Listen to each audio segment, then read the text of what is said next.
Now, Anthony Joshua defeated Jermaine Franklin via unanimous decision in what I would describe as a lackluster performance from Anthony Joshua. It definitely didn't gain him any fans, and if anything, it would have lost him potentially more fans. And I'll explain why I think it was a lackluster performance for Anthony Joshua. What are the problems? Maybe what he should do next. Now, listen, people expected AJ to get the knockout in this fight. It looks really bad when you've got someone who is, 6 inches shorter than you, who's not built like Adonis, like Joshua himself. Joshua's carved to pieces, who was, in the 230s and Joshua's in the 250s.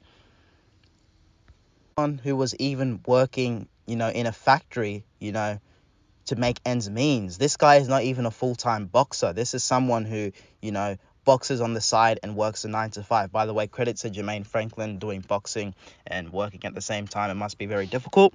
Hopefully he made enough money, by the way, Jermaine Franklin, to settle down, retire, to leave that job and to, earn financial freedom. But yeah, Jermaine Franklin, who hasn't even dedicated himself 100% to boxing because he can't afford to, compared to Anthony Joshua, who has access to all of the training, all of the facilities, someone who's, been to the Olympic Games, won gold, has fought, at the elite level. He wasn't able to get rid of Jermaine Franklin. Joshua looked scared to engage. He looked like he was holding himself back. At first when people were saying that, Joshua is shot, Joshua is, afraid to engage, I was thinking, maybe it's not as bad as what people were making out to be. When Joshua knocked out Pulev, everyone was saying that, Joshua could have let his hands go more. And I was saying, well, he did still get the knockout.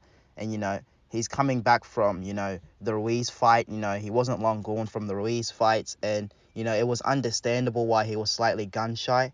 And in the Usyk fights, I just thought Usyk was better than Joshua, period. So I'm thinking, okay, you know what? Joshua does have his demons. He needs to exercise them. But, essentially, if he fights another opponent who isn't on Usyk's level, he'll be able to deal with them. But Joshua, you can definitely tell, is gun shy. He was constantly worried about being countered. He was using the jab, but Joshua just wasn't sitting on his punches, and he wasn't throwing combinations on the inside. His defense on the inside was actually better than it usually is, Anthony Joshua. And I did think that Jermaine Franklin was initiating most of the clinches. I heard a lot of people say, oh, Joshua was clinching Franklin. Well, actually, no. Franklin was the one who was initiating majority of the clinches. But, then again, Joshua, he looks so upright. If he's going to fight someone like a Wilder or a Fury, any elite guy, even a Joe Joyce, he's definitely going to have to lose weight. He was way too heavy. He was at his career heaviest, 255 pounds in the ring. And Joshua's upper body looked very stiff. And if I was Eddie Hearn, if I really cared about Joshua, I would keep him far, far away from any of the top heavyweights. I mean, the top heavyweights would be, struggling for air due to laughter, excessive laughter from that performance from Anthony Joshua. They would not be worried about AJ at all. AJ definitely needs more rehabilitation fights. I think they should put him in with someone like a Dylan White next, or someone who, I was listening to one of Hatman's videos, and he even said someone who was tall, someone who was in decent shape, but someone who was more vulnerable than Joshua. Now, Hatman suggested someone like a Gerald Washington. It could be anyone. It could even be Robert Helenius, who Wilder just beat, not long ago. But then again, if you do put Anthony Joshua in there with Robert Helenius and Joshua wins on points, or Joshua takes 10 rounds to knock Helenius out, people are going to constantly say, well, Wilder knocked him out in 1 round. So maybe Helenius wouldn't be the best opponent because people would compare his performance with Wilder's performance. And I would say Wilder's confidence is definitely a lot higher than Joshua. Joshua has the tools to be successful at the elite level. He had the tools to cause Usyk more problems than he actually did. He has the tools to beat Wilder, to beat Fury. I'm not saying he's the favorite, but I'm saying he has the tools. But it all comes down to confidence. I mean, could you imagine if Deontay Wilder was in the ring against Anthony Joshua yesterday? You would need the paramedics right by the ringside because Joshua would have got knocked out badly. He's too upright. I mean, I know he says he doesn't check his weight and, he just eats and trains and whatever his weight is, it is. But he cannot be heavier than 240 because he's too stiff. He looked like a robot in the ring there yesterday. And, you know, this is not me hating on Anthony Joshua. I actually like Anthony Joshua. I believe out of, you know, all of the top heavyweights this generation, Joshua has challenged himself the most, and he's wanted to be undisputed more than anyone.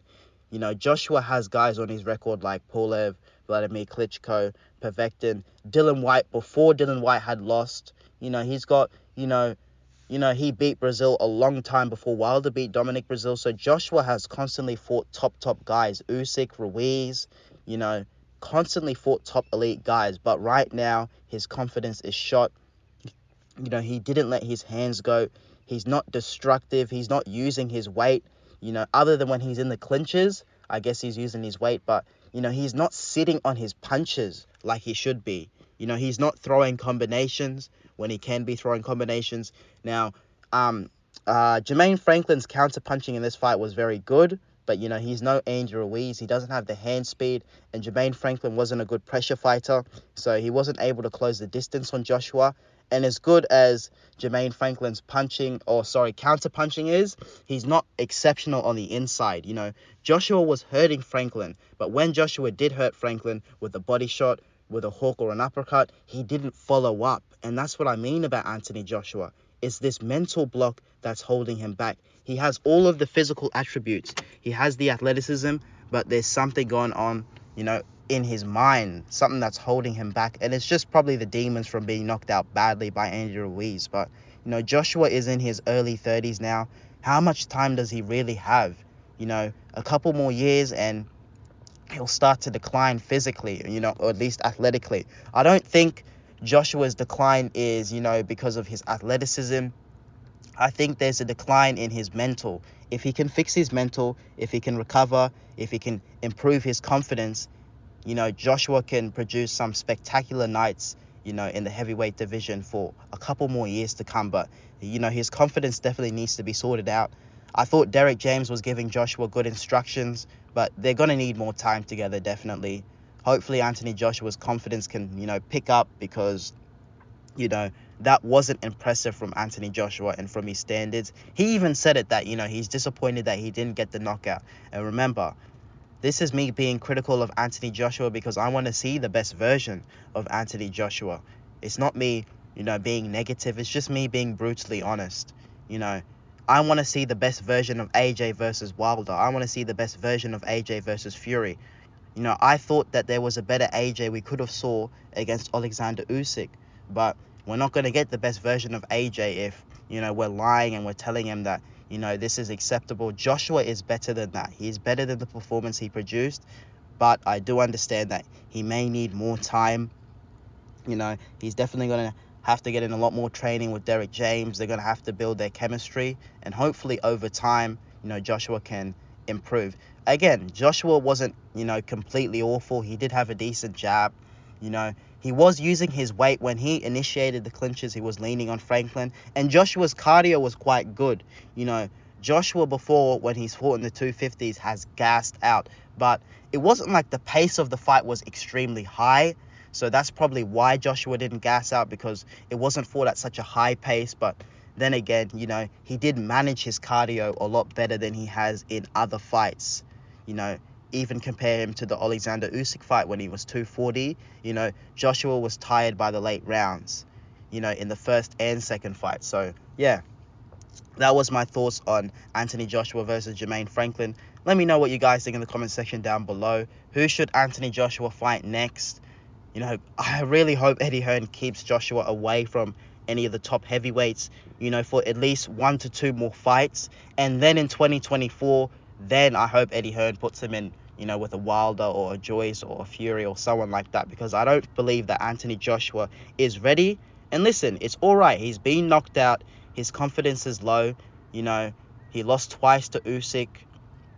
This is his first win since what, 2020?